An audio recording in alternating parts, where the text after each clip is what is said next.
चलिए, आज आप सभी का दूसरा दिन है। रसायन विज्ञान का जो पहला चैप्टर है रासायनिक अभिक्रिया एवं समीकरण हम लोग पढ़ रहे थे। उसमें हमने कल बात कर लिया था यूपी बोर्ड एग्जाम में कितने मार्क्स के कौन से नंबर आते हैं। केमिस्ट्री जैसे हमने बताया था 20 नंबर, और बायोलॉजी बताया था 25 नंबर, और भौतिक विज्ञान बताया था 25 नंबर। तो इसमें ऑब्जेक्टिव सब्जेक्टिव हमने सब चर्चा कर लिया था, कुछ पढ़ा भी दिए थे। जैसे लास्ट हेडिंग हमने पढ़ा था रासायनिक परिवर्तन के गुण, यानी रासायनिक परिवर्तन होने पर क्या क्या गुण होगा, उसमें हमने देखा था। ये सब हमने 2-3 पॉइंट पढ़ लिए थे। ये 3 पॉइंट कल के क्लास में हमने देख लिया था। अगर नहीं देख पाए हो तो जो ऑनलाइन पढ़ रहे हैं वो जाके वीडियो के में देख सकते हैं, डिस्क्रिप्शन बॉक्स में लिंक है। और जो लोग ऑफलाइन बैठे हैं वो सारे लोग नोट्स कंप्लीट कर चुके हैं, तो वो अपने कॉपी से रिवीजन कर ले एक बार। चलिए आगे बढ़ते हैं। चलिए, तीसरा पॉइंट हो गया था। चौथा पॉइंट है कि रासायनिक परिवर्तन के पश्चात एक नया पदार्थ का निर्माण होता है। जब भी रासायनिक परिवर्तन होगा तो एक नए पदार्थ का निर्माण होगा। जैसे दूध में जब रासायनिक परिवर्तन होगा दही बनेगा, दही अलग पदार्थ है और दूध अलग पदार्थ है। तो पहला चैप्टर आप लोग पढ़ रहे हैं रासायनिक अभिक्रिया एवं समीकरण। तो जैसे उदाहरण के लिए दूध से दही जमना, लोहे पर जंग लगना इत्यादि। वायु के संपर्क में आने से जंग का लगना, जब कोई धातु जैसे लोहा है वायु के संपर्क में आती है तो वायु नमी के तो उस पर जंग लग जाता है, जिससे हम संक्षारण या क्रोजन कहते हैं। ठीक है। अंगूर के रस का किण्वन, यानी अंगूर के रस में जब किण्वन होता है तो भी क्या है, रासायनिक परिवर्तन है। भोजन का पकना, भोजन पकना भी क्या है, रासायनिक परिवर्तन। हमारे शरीर में भोजन का पाचन, हमारे शरीर में भोजन का पचना या पाचन, वो भी क्या है, रासायनिक परिवर्तन है। हम जो श्वसन करते हैं वो भी हमारा क्या है, रासायनिक परिवर्तन है। कैसा, ऊष्मक्षेपी अपक्रिया। रासायनिक अपक्रिया की पहचान अब जानेंगे। रासायनिक अपक्रिया के कैसे पहचानेंगे, रासायनिक अपक्रिया के पहचान कैसे करेंगे, इसमें रासायनिक एक अपक्रिया हो रही। हेडिंग डालो रासायनिक अपक्रिया की पहचान। इसके कुछ पॉइंट लिखना हो तुम लोग लिख लो, ठीक है। और हेडिंग डालो रासायनिक अपक्रिया की पहचान। चलिए, एक भौतिक परिवर्तन आपने देखा था। भौतिक परिवर्तन के जो गुणधर्म थे उसमें ताप में परिवर्तन, दाब में परिवर्तन, आकार में परिवर्तन, आकृति में परिवर्तन, ये सब हमारे भौतिक परिवर्तन के गुणधर्म थे। रासायनिक परिवर्तन के गुणधर्म ये सब हैं जो अभी बताया गया। ठीक है, नोट कर सकते हो। अब रासायनिक अपक्रिया की पहचान की बात करें। चलिए रासायनिक अपक्रिया की पहचान की तरफ बढ़ते हैं। रासायनिक अपक्रिया कैसे पहचानेंगे, रासायनिक अपक्रिया को कैसे पहचान करेंगे। रासायनिक अपक्रिया की पहचान करना ताकि यह पता लगाया जा सके कि अपक्रिया संपन्न हुई है। जब कोई अपक्रिया संपन्न होती है तो उसमें निम्न चिन्हों से पहचाना जा सकता है। पहला क्या है, रासायनिक अपक्रिया की पहचान, या इससे बोल सकते हैं रासायनिक अपक्रिया के गुणधर्म, या रासायनिक अपक्रिया की पहचान या रासायनिक अपक्रिया के गुणधर्म दोनों बोल सकते हैं। पदार्थ के अवस्था परिवर्तन होगा। सबसे पहली बात क्या है, पदार्थ के अवस्था परिवर्तन हो। कोई भी रासायनिक अपक्रिया हो रही पहचानना है या गुणधर्म पता करना, उसके अवस्था में परिवर्तन होगा। अवस्था में परिवर्तन मतलब ठोस है द्रव बन जाएगा, द्रव है गैस बन जाएगा, या कुछ न कुछ अवस्था में परिवर्तन होगा। और रंग परिवर्तन होगा। क्या होगा, रंग में भी परिवर्तन होगा। जैसे ब्लू है तो पिंक हो जाएगा, पिंक है तो रेड हो जाएगा। इस प्रकार जैसे इंडिकेटर होते हैं मिथाइल ऑरेंज, फ्लेक्थिलीन और लिटमस पेपर, ये सब क्या होंगे, रंग परिवर्तन। गैस का निष्कासन, या हाइड्रोजन गैस निकलेगी या कार्बन डाइऑक्साइड गैस, कोई न कोई गैस निकलेगी। ठीक है। और ताप में परिवर्तन, जैसे चूने कली को पानी में डालोगे तो उसमें क्या होगा, हीट भी निकलती है, ताप परिवर्तन होता है। तो रासायनिक अपक्रिया की पहचान ये लिख सकते हो, लिख लो तुम लोग, लिखो रासायनिक अपक्रिया की पहचान। रासायनिक अपक्रिया की पहचान करना ताकि यह पता लगाया जा सके कि रासायनिक अपक्रिया संपन्न हुई है या नहीं हुई है। जब कोई अपक्रिया संपन्न होती है तो उसमें निम्न चिन्हों से पहचाना जा सकता है, देख के लिख सकते हो। पहला क्या है, पदार्थ की अवस्था में परिवर्तन हो सकता है, पदार्थ की अवस्था में। दूसरा है रंग में परिवर्तन हो सकता है। तीसरा है गैस का निष्कासन हो सकता है। चौथा है ताप में परिवर्तन हो सकता है। ये पहचान है रासायनिक अपक्रिया की पहचान। इतनी बात समझ में आई।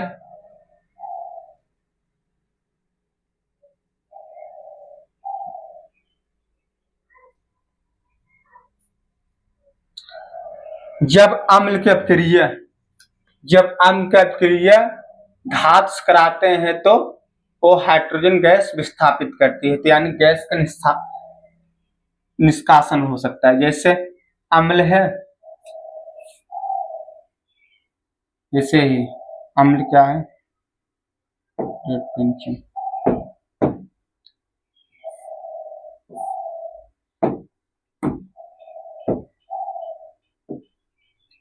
H2SO4 ये क्या सल्फ्यूरिक एसिड है। जब किसका क्रिया किससे कराएंगे, इसका क्रिया धातु से कराएंगे, क्या निकलेगा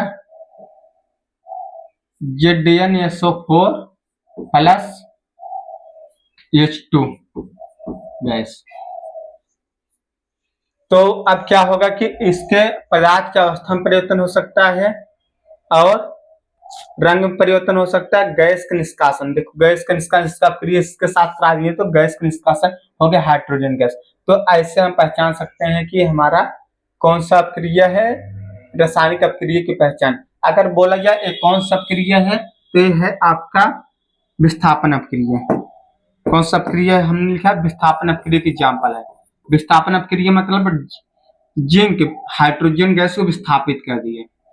क्यों विस्थापित किया, धातुओं के सक्रियता शरीर के अनुसार, धातुओं के सक्रियता शरीर के अनुसार विस्थापन अपक्रिया। कहीं नोट पॉइंट में तुम लोग नोट कर सकते हो, नोट पॉइंट में आगे इससे पढ़ोगे, इसे कहीं नोट पॉइंट में नोट कर सकते हो, नोट पॉइंट में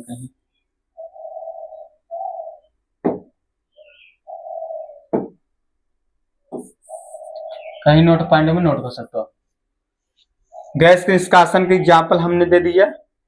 अगर टेम्परेचर में देखा जाए तो टेम्परेचर में भी है, जब चूने के कली को पानी में डालोगे तो जो वो चूना प्लस हीट बनेगा, तो ठीक है वो हमारा ऊष्मक्षेपी अपक्रिया में आ जाएगा। रंग परिवर्तन है कि जब फ्लेक्टिन एसिड को डाला जाता है तो उसका क्या होता है, या पिंक हो जाएगा, या जैसे लाल लिटमस पेपर को जब क्षार में डालेंगे तो नीला हो जाएगा, नीले लिटमस पेपर को अम्ल डालेंगे तो लाल हो जाएगा। इस प्रकार हमारा रंग परिवर्तन हो सकता है। इतना समझ में आ गया। आप रासायनिक अपक्रिया जहां भी हो रहे पहचान कर सकते हो, 4 पॉइंट याद करो। कहीं भी रासायनिक अपक्रिया होगा 4 पॉइंट याद करो। पहला है पदार्थ के अवस्था में परिवर्तन, दूसरा रंग परिवर्तन, तीसरा गैस का निष्कासन और ताप में परिवर्तन। ये हमारा इतना है। चलिए आगे बढ़ते हैं। अब आते हैं रासायनिक समीकरण।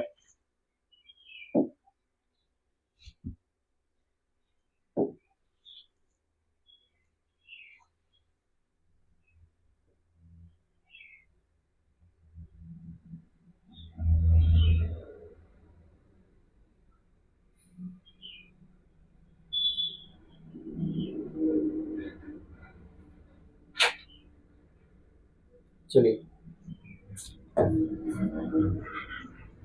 रासायनिक समीकरण, रासायनिक समीकरण क्या है, अब यहां से इंपॉर्टेंट है, जो बोर्ड एग्जाम के लिए बहुत ही उपयोगी है। जब एक मैग्नीशियम रिबन को वायु में जलाया जाता है तो यह मैग्नीशियम ऑक्साइड में परिवर्तित हो जाता है। यह एक रासायनिक अपक्रिया के लिए कथन है, परंतु इसे निम्न तरीके से लिखा जा सकता है। जब मैग्नीशियम रिबन को ऑक्सीजन में जलाया जाता है, जब मैग्नीशियम को ऑक्सीजन में जलाया जाता है तो मैग्नीशियम ऑक्साइड बनता है। तो हमने कल ही बताया था, जो अपक्रिया के पहले है उससे बोलेंगे, जो अपक्रिया के पहले है उससे बोलते हैं अपकारक, जो अपक्रिया से पहले अपकारक बोलते हैं, और जो अपक्रिया के फलस्वरूप प्राप्त होगा उससे बोलेंगे उत्पाद। अब मैग्नीशियम क्या है, मेटल है। मैग्नीशियम क्या है, धातु है, और ये क्या है, ऑक्सीजन आधात है, आधात। ऑक्सीजन क्या है, आधात है, ऑक्सीजन आधात है। अब जब धात और अधात मिलेंगे तो क्या बनेगा? धात ऑक्साइड। मैग्नीशियम ऑक्साइड को हम धात ऑक्साइड बोल सकते हैं। क्या बोल सकते हैं? धातु ऑक्साइड।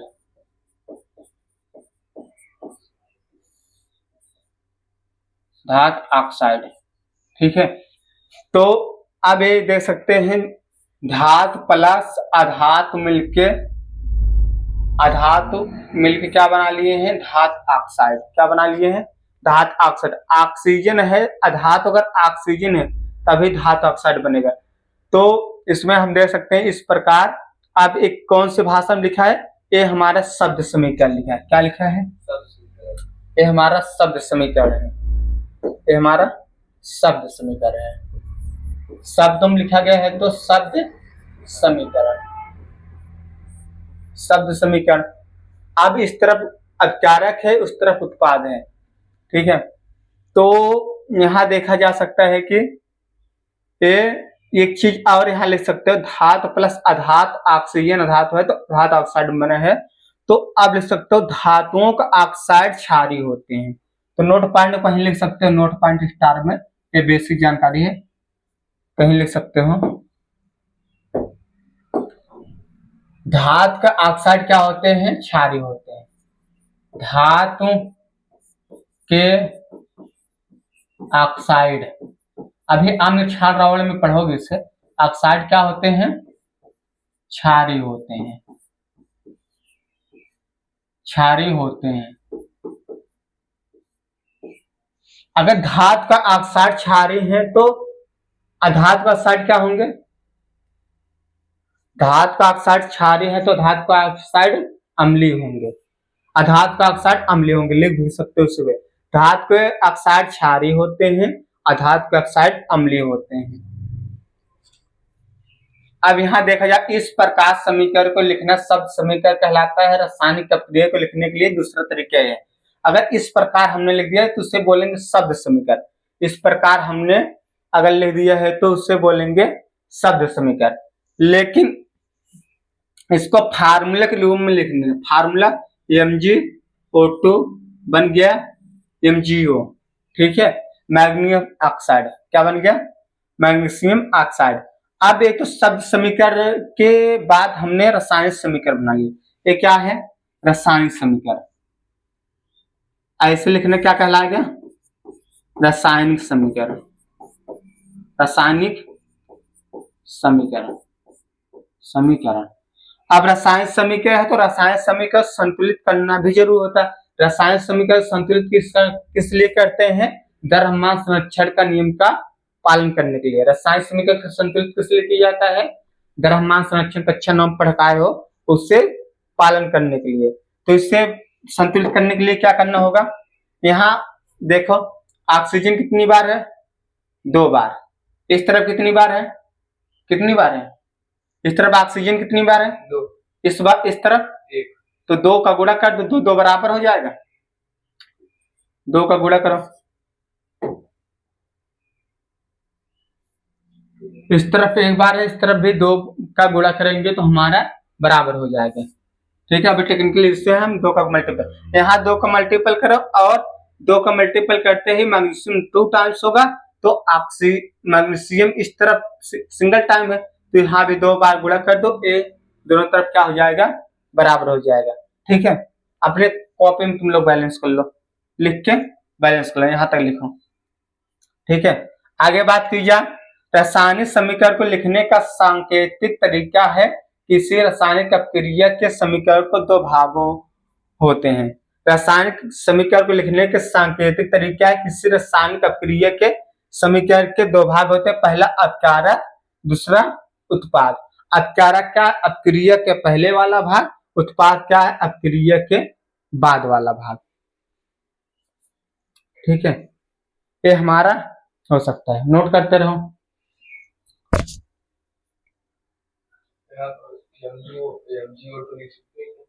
नहीं, MgO2 नहीं लिखा। जब भी मल्टीपल होगा सामने होता है। यहाँ अगर मल्टीपल करेंगे तो इसके आणविक संरचना परमाणु संरचना में अंतर आ जाएगा तो ये मैग्नीशियम ऑक्साइड नहीं रह जाएगा, ठीक है। जब भी बैलेंस करते वक्त हमेशा सामने मल्टीपल होगा। कहाँ होगा? सामने मल्टीपल होगा।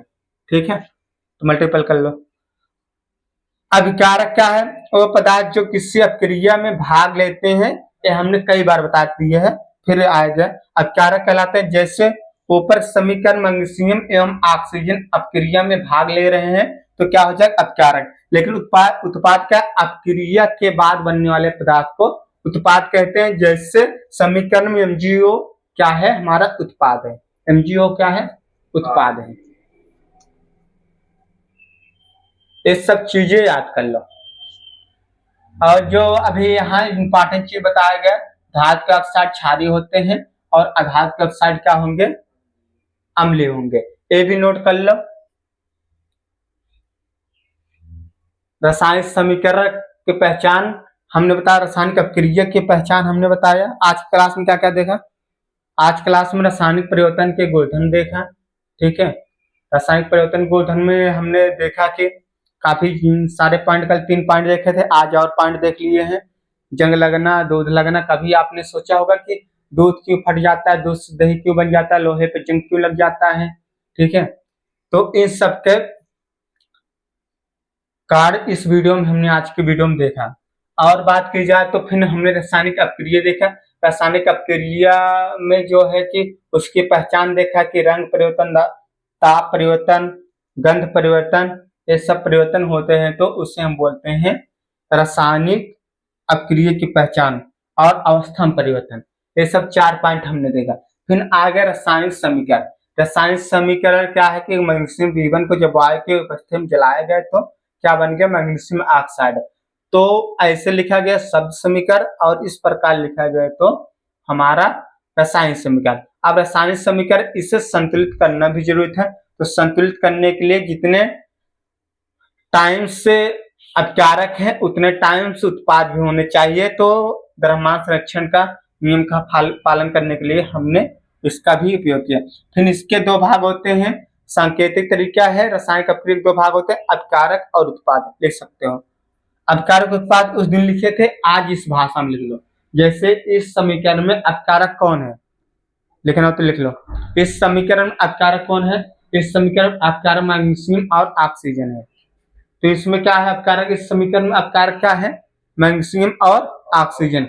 और उत्पाद क्या है? दूसरा हेडिंग उत्पाद इसके नीचे लिख लो। उत्पाद क्या है? Magnesium oxide. बोले कि लिख लोगे? बोले तुम लिख लोगे? लिख लो, नोट करो।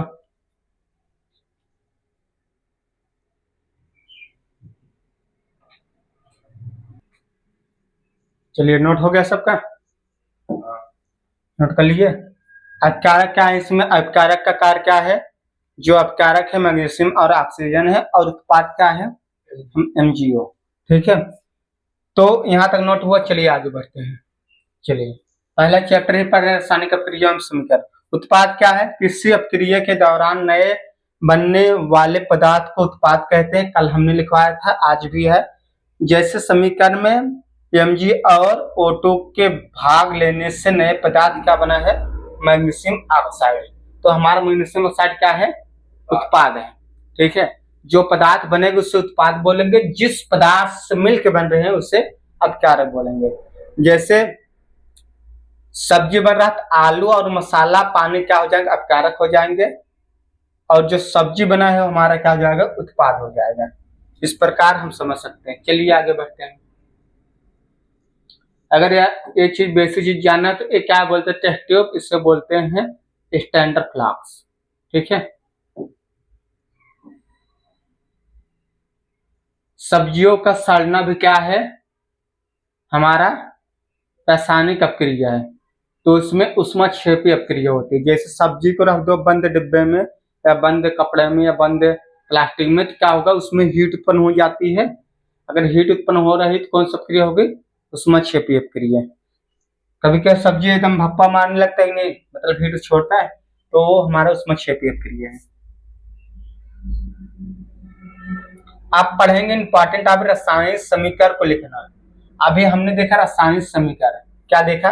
रासायनिक समीकरण कैसे बनते हैं। अब रासायनिक समीकरण को हम लिखना देखते हैं। क्या देखते हैं, रासायनिक समीकरण को लिखना। रासायनिक समीकरण को लिखना कैसे लिखते हैं, रासायनिक समीकरण को लिखना।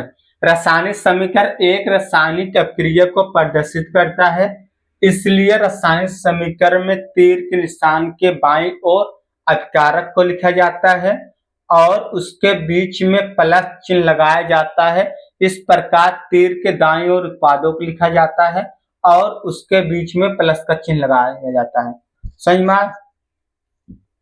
बाईं तरफ कौन होगा, अभिकारक, दाईं तरफ कौन होगा, उत्पाद।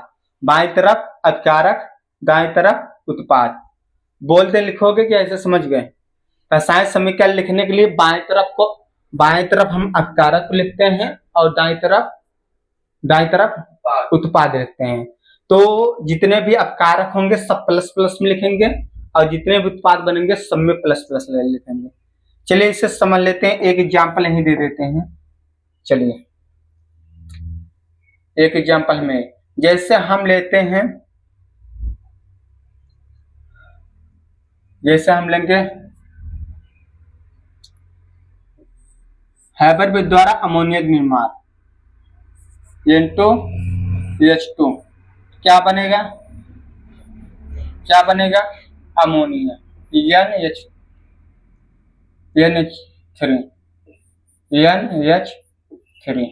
ठीक है, तो यहां देखो उत्पाद एक ही है और अभिकारक दो है, दो अभिकारक है तो यहाँ प्लस लगा लो। अब इसे संतुलित कर लो, संतुलित करना बहुत जरूरी होता है। यहाँ 2 टाइम्स नाइट्रोजन है, नहीं 2 टाइम्स नाइट्रोजन है, 2 टाइम्स हाइड्रोजन है, लेकिन नाइट्रोजन यहाँ 1 टाइम्स है। नाइट्रोजन कितने टाइम्स है, 1 टाइम्स। तो यहाँ 2 टाइम्स करने के लिए इस तरफ मल्टीप्लाई करेंगे, इस तरफ करेंगे, इस तरफ करेंगे ना, 2 का मल्टीपल हम इस तरफ कर देंगे, 2 का मल्टीपल हम इस तरफ कर देंगे। अब नाइट्रोजन 2 बार हो गया, हाइड्रोजन कितनी बार हो गया गिनो, ऐसा मल्टीपल हो जाएगा। अगर यहाँ की 2 3 में 6 हाइड्रोजन, इस तरफ कितने हाइड्रोजन है, इस तरफ कितने हैं, 2। कितना, इस तरफ 6 है, इस तरफ कितने, तो यहाँ कितने गुणा कर दे, यहाँ भी 6 बन गया, 3। तो ये भी क्या हो गया, संतुलित हो गया। तो इस प्रकार हम लिख सकते हैं, इस प्रकार हम लिख सकते हैं। और बात की जाए तो हमारा अगर उस तरफ देखा जाए तो उस तरफ भी हमारा क्या है, अभिकारक भी कभी कभी 2 है तो कभी कभी उत्पाद भी 2 या 2 से अधिक हो सकते हैं, उत्पाद भी 2 या 2 से अधिक हो सकते हैं। जैसे एग्जाम्पल के लिए एक बात की जाए, जब नौसादर को, दूसरा तरीका अमोनिया बता दे रहे हैं, नौसादर को NH4Cl, ये नौसादर सूत्र है, अमोनियम क्लोराइड को इससे बुझा हुआ चूनक साथ मिलाते हैं, CaOH का होल ट्वाइस। तो क्या बनता है हमारा CaCl2 प्लस H2O, शायद रुको हम बता रहे हैं, और NH3। अब बताओ इसमें 2 या 2 से अधिक अभिकारक बने हैं नहीं, 2 या 2 से अधिक हमारा क्या बना है, अभिकारक बना है। 2 अभिकारक है, 2 या 2 से अधिक उत्पाद है। अगर बैलेंस की बात की जाए, देखो बैलेंस से कैल्शियम एक बार यहाँ, सही है। क्लोराइड इस तरफ 1 बार है, इस तरफ 2 बार है, तो यहाँ हम क्या करेंगे, 2 का मल्टीपल कर देंगे, यहाँ 2 का मल्टीपल करेंगे। अगर 2 का मल्टीपल करें तो Cl क्या हो गया, 2 बार हो गया।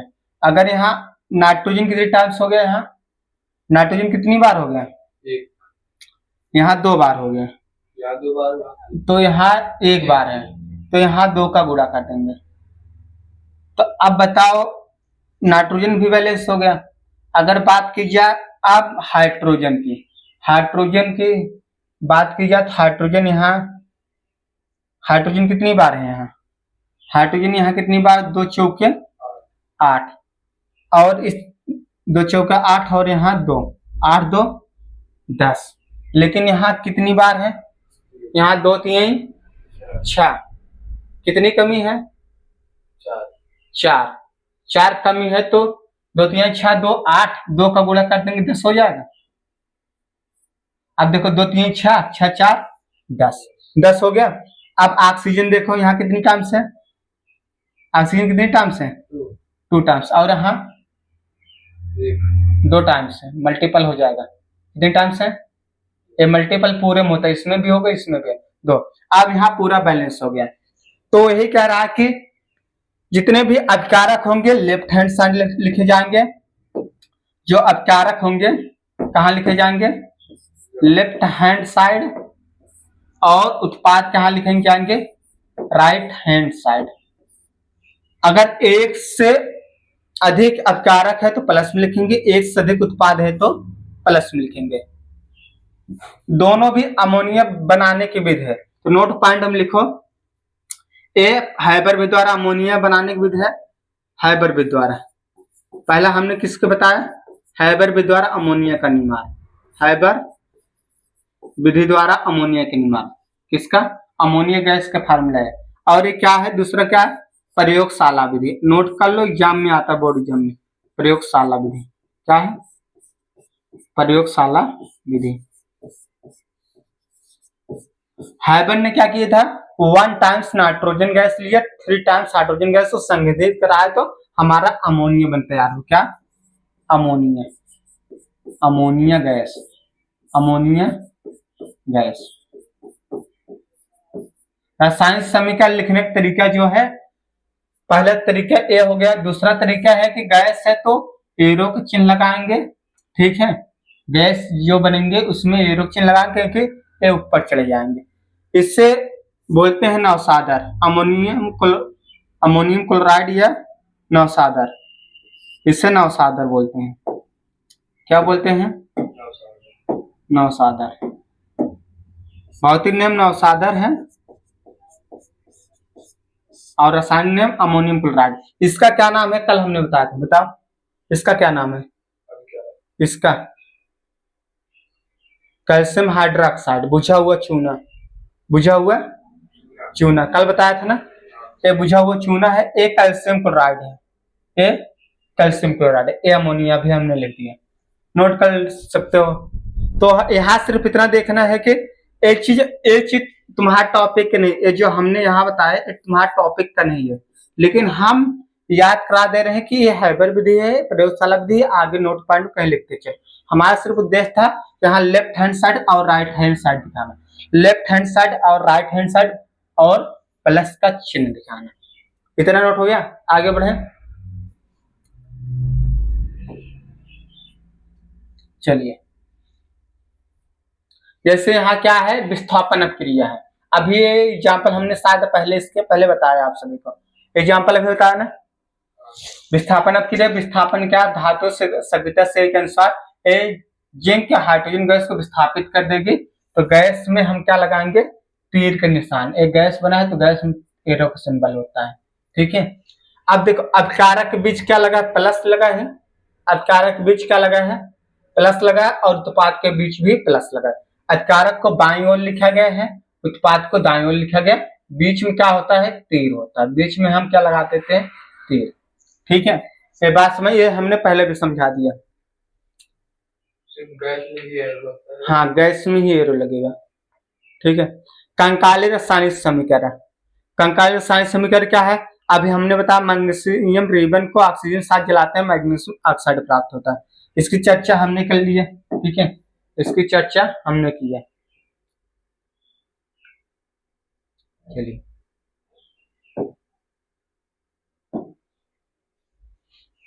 इस समीकरण को निरीक्षण कीजिए एवं तीर के बाईं ओर और दाईं ओर के परमाणु की संख्या, परमाणुओं की संख्या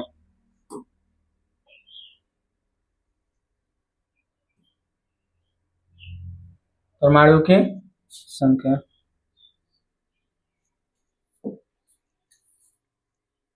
परमाणु संख्या के नियम, प्रत्येक तत्व के दोनों ओर के अणुओं की संख्या समान नहीं है। ऑक्सीजन के परमाणु की संख्या थोड़े असंतुलित है। बाईं ओर ऑक्सीजन 2 अणु है, जबकि दाईं ओर सिर्फ कितना है? 1 है। बाईं ओर कितने हैं? 2, दाईं ओर 1 है। तो कंकाली रासायनिक समीकरण को संतुलित करना, तो किसके नियम के अनुसार होते हैं? हम कई बार आपको बता रहे हैं, द्रव्यमान संरक्षण के नियम को संतुष्ट करने के लिए। किसके नियम को? द्रव्यमान को। आप कोई पूछे रासायनिक समीकरण संतुलित क्यों किया जाता है? द्रव्यमान संरक्षण के नियम को संतुलित करने के लिए। कक्षा 9 में पढ़कर द्रव्यमान संरक्षण नियम क्या कहता है? ना तो पदार्थ उत्पन्न होते हैं, न ही नष्ट होते हैं, बस एक स्थान से दूसरा स्थान परिवर्तन होते हैं, या स्थानांतर होते हैं, या ट्रांसफर होते हैं।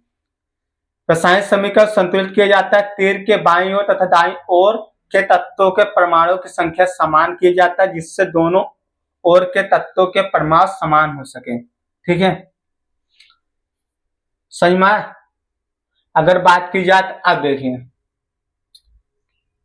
अब इसको देखा जाए तो इसमें क्या है कि इस तरफ बाएं तरफ ऑक्सीजन कितने बार है?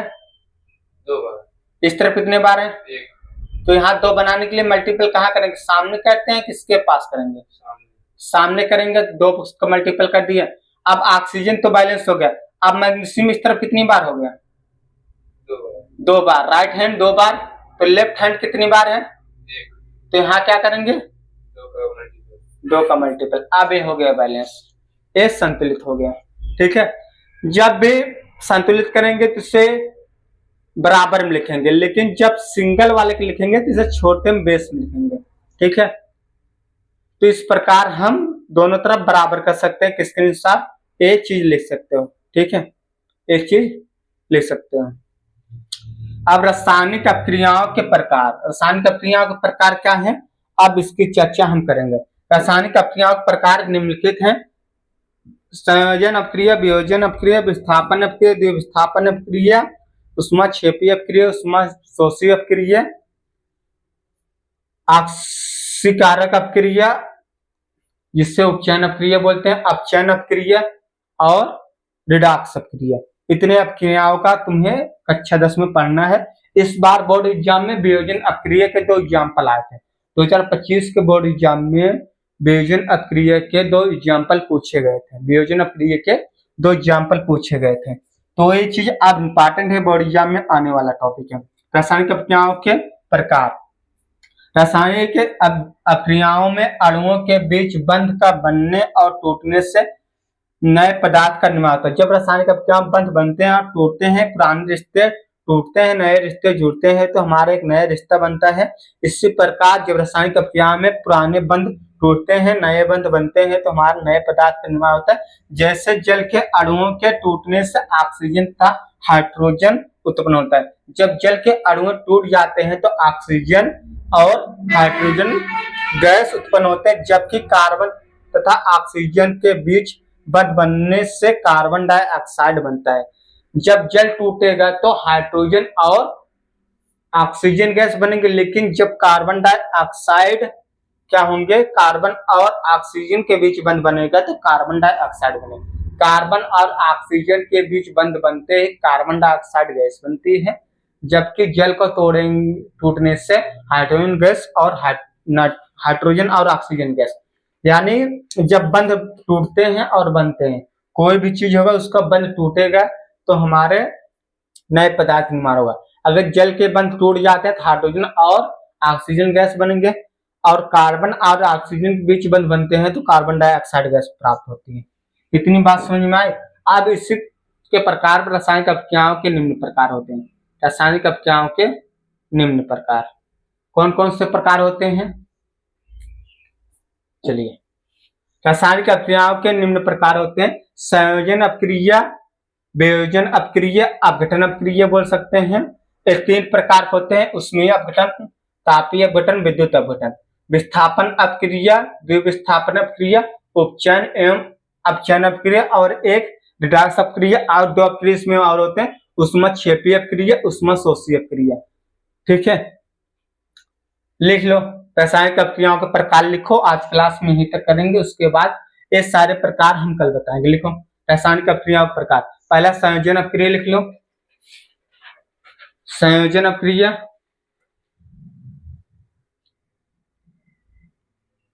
वियोजन अपक्रिया, संयोजन अपक्रिया, वियोजन अपक्रिया, विस्थापन अपक्रिया,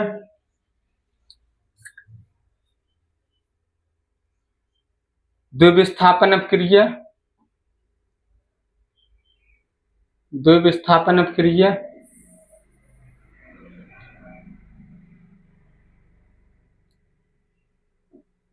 द्विविस्थापन अपक्रिया, उपचयन अपक्रिया, उपचयन अपक्रिया, अपचयन अपक्रिया, उपचयन अपक्रिया, अपचयन अपक्रिया,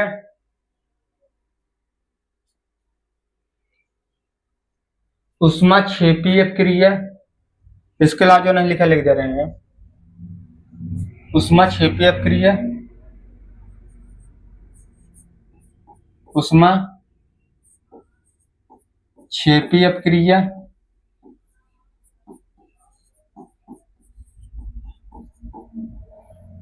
ऊष्माशोषी अपक्रिया,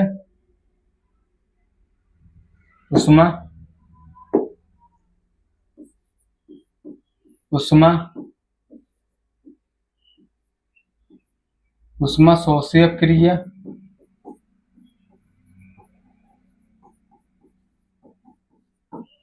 ऊष्माशोषी अपक्रिया। और इसी के नीचे एक और लिख लो, उपचयन अपक्रिया, अपचयन अपक्रिया। इसी का अगर दोनों हो रहे हैं तो उससे बोलते हैं राक्स अपक्रिया। क्या बोलते हैं? राक्स अपक्रिया, राक्स अपक्रिया। उसमें अपचयन उपचयन दोनों होते हैं। कितने अपक्रिया हो गए? गिनती से काउंट किया जाए तो हमारा 1 अपक्रिया, 2, 3, 4, 5, इसमें 6, 7, 8, 9, 9 अपक्रिया। कितने अपक्रिया? 9 अपक्रिया, 9 अपक्रिया। इसके भी 3 भाग हैं। इसके कितने भाग हैं? 3 है। तो इन सब की चर्चा हम कल की क्लास में करेंगे। यहाँ एक संयोजन अपक्रिया लिखा गया है, तो संयोजन अपक्रिया, वियोजन अपक्रिया कल क्लास में। संयोजन अपक्रिया का जब दो पदार्थ मिलकर नए पदार्थ बनाते हैं तो संयोजन अपक्रिया। जब कोई पदार्थ टूटकर कई उत्पाद बना देते हैं तो उससे वियोजन अपक्रिया बोलते हैं। और हमारा ऊष्माक्षेपी अपक्रिया, जब कोई अपक्रिया में हीट उत्पन्न होती है तो ऊष्माक्षेपी अपक्रिया। जब किसी अपक्रिया में ऊष्मा का ह्रास होता है तो ऊष्माशोषी अपक्रिया। उपचयन अपक्रिया, जब किसी अपक्रिया में ऑक्सीजन की वृद्धि होती है तो उपचयन अपक्रिया। अपचयन अपक्रिया, जब किसी भी अपक्रिया में हाइड्रोजन की वृद्धि और ऑक्सीजन का ह्रास होता है तो अपचयन अपक्रिया। रिडाक्स अपक्रिया, जब अपचयन उपचयन दोनों होता है तो रिडाक्स अपक्रिया। विस्थापन अपक्रिया, जब कोई अधिक क्रियाशील धातु, जब कोई अधिक क्रियाशील तत्व अपने कम क्रियाशील तत्व को विस्थापित कर देता है तो विस्थापन अपक्रिया। और दो तत्व को विस्थापित करता है द्विविस्थापन। ठीक है, इस प्रकार हमने सारे अपक्रियाओं के बारे में हमने अभी आपको बता दिया। ठीक है, तो इस सबको अच्छे से देखने के लिए कल की क्लास ज्वाइन करें। जो नियर बाई है वो ऑफलाइन कोचिंग कर सकते हैं रायपुर चौराहा पे आके। बाकी जो दूर दराज के हैं वो ऑनलाइन अपना देखें। ये वीडियो सुकुमार क्लासेस पे आपको चली जाएगी, शाम तक मिल जाएगी, वहां से आप देख सकते हैं। और टेलीग्राम चैनल पे इसका PDF मिल जाएगा। ठीक है, तो आज के वीडियो में इतना ही। मिलेंगे अगले वीडियो में। किसी को डाउट पूछना हो तो पूछ सकता है। सबको सारे टॉपिक समझ में आया आज के? चलिए, किसी को डाउट नहीं पूछना है ना? चलिए, आज के वीडियो में इतना ही। जय हिंद, जय भारत।